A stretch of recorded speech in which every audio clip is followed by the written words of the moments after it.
Hello and welcome everyone! What kind of cake does a mouse eat on their birthday? Why, cheesecake, of course. Yes, indeed, the curious cheesecake. Is it a cake? Or perhaps a pie? Mayhaps a glorified custard tart? Who cares? It's delicious. Today, let's say cheese and confront this confectionery challenge. This recipe is pretty simple and I hope you will enjoy it as much as I do. There are two tricky parts. One, making sure to not overbeat or mix the cake mixture. And two, the use of a water bath, which if uncareful can lead to a soggy and sad situation. There are two parts to the cheesecake recipe. First, the crust, and then the cake itself. For the crust, you will need 2 cups of graham cracker crumbs. If you can only find whole graham crackers, that's no problem. Simply toss them into a food processor and blitz until they are fairly small uniform crumbs. You can also just put them in a bag and bash them with something heavy until they are pulverized. Next, you'll need half a cup of melted butter, 3 tablespoons of sugar, and 1/4 teaspoon of salt. Additionally, you will want a 9-inch Springform pan and several sheets of aluminium foil. For the cake portion of the recipe, you will need 4 250 gram or 8-ounce packages of cream cheese, 1 cup of white sugar, 4 large eggs, 1/3 of a cup of heavy or whipping cream, 2 teaspoons of vanilla extract, and 1 prepared graham cracker crust. You need the cream cheese and the eggs to be at room temperature, so I like to set them aside on the counter while I start preparing the graham cracker crust. This gives them roughly 45-ish minutes to warm up to room temperature. Now let's get started. First, preheat the oven to 350 degrees Fahrenheit. Line the bottom of the Springform pan with foil and clamp it into place. Then fold the excess foil up the sides of the pan. Take another piece of foil, place the pan on top, and form the foil around the outside of the pan. Pay attention to which direction you place this sheet of foil. Now add one last layer of foil to the outside. You want this foil to be perpendicular in length to the length of the previous sheet of foil. Now 3 layers of foil may seem excessive, but if you've ever used a Springform pan in a water bath before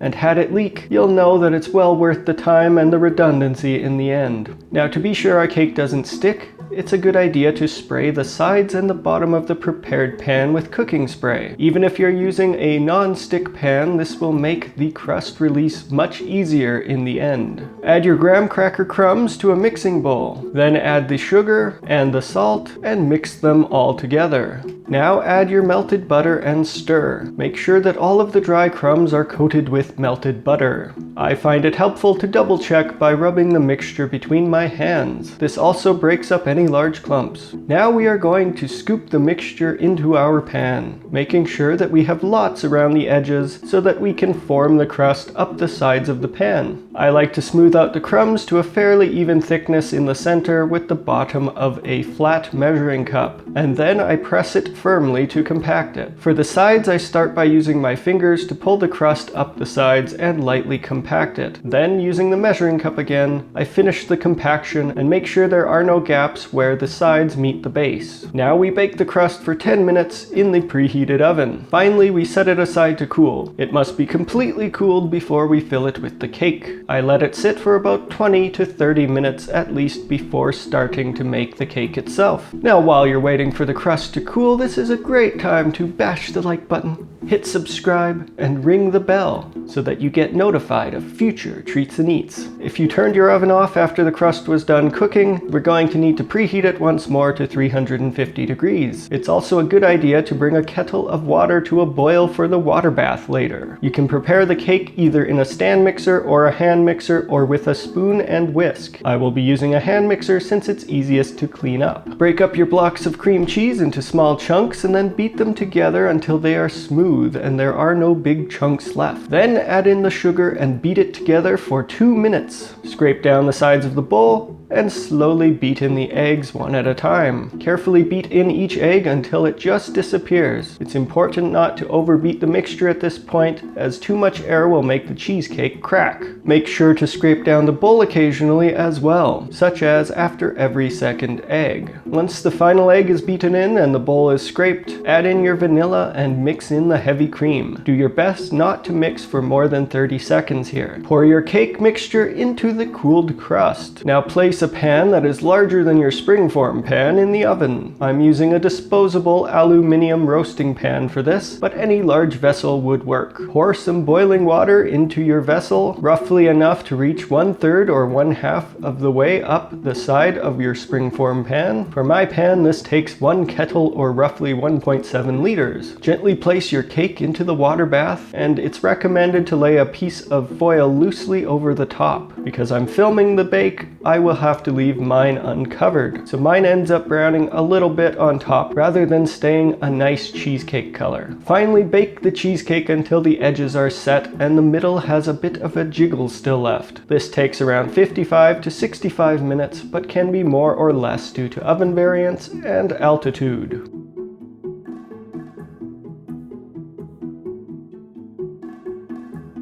Once the cake is baked, turn off the oven and crack open the door. I like to use a wooden skewer that I've cut down as an oven doorstop for this. We want the cake to slowly cool so it doesn't end up cracking. Not that a cracked cheesecake is any less tasty, mind you. Let the cake cool for 1 hour and then remove it from the oven and let it cool to room temperature. I remove the foil now as well, but I leave the pan together as it is not fully set yet. After it has cooled to room temperature, you can remove the side of the Springform pan. Then we are going to place it in the fridge for at least 4 hours, but ideally you want it to rest overnight. I place it in something that I can cover up so that the cake doesn't dry out in the fridge. That's it! Now that it's rested overnight, it's ready to be enjoyed. It's a bit time consuming, but overall not all that difficult. And the best part is, even a cracked or not quite perfect cheesecake still tastes delicious. You can top the cheesecake with anything you like really, but seeing as it is fall, it goes really well with the cranberry sauce that we made in a previous video.